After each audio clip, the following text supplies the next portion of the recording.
Goodly humans, I'm Leonie Dawson, and today I wanted to share with you how I find creativity when I'm feeling burnt out. I totally get it. I've had that feeling many times, and it sucks.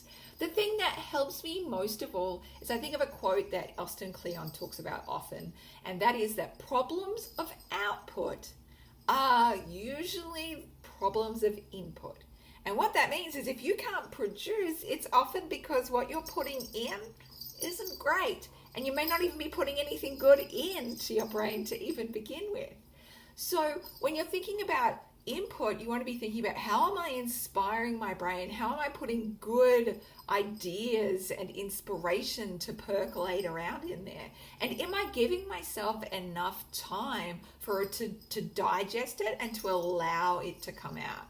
So first and foremost, you absolutely need to be practicing self-care on a daily, weekly, monthly, yearly basis. We know this, but what does self-care mean? It means making better choices for ourselves that are going to fill our well instead of deplete our well.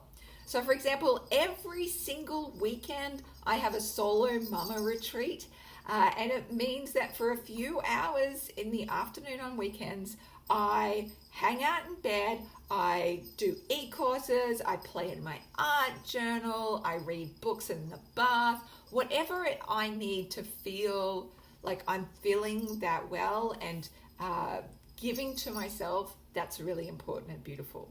Other things can be really helpful is turning off the endless scroll of social media.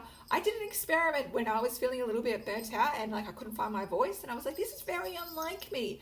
And then I deleted social media off my phone and like put some extensions on my computer browser so that I couldn't actually just keep on scrolling shit anymore.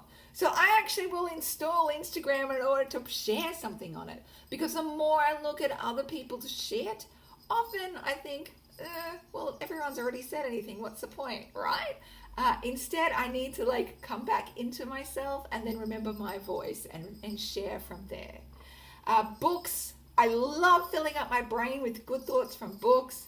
Journaling is so important. Artist dates, like Julia Cameron from The Artist's Way talks about, where you go to places just to fill your eyes up with beauty. And also just making sure that you're not thinking about competing with anybody else's creativity. It's really important just to get in touch with your own beautiful voice and trust that that's what needs to come through. I'm sending you so much love to your juicy creative self, and I'd love to know how you fill up your creative well when you're feeling a bit burnt out. Mwah! I'm sending you so much love.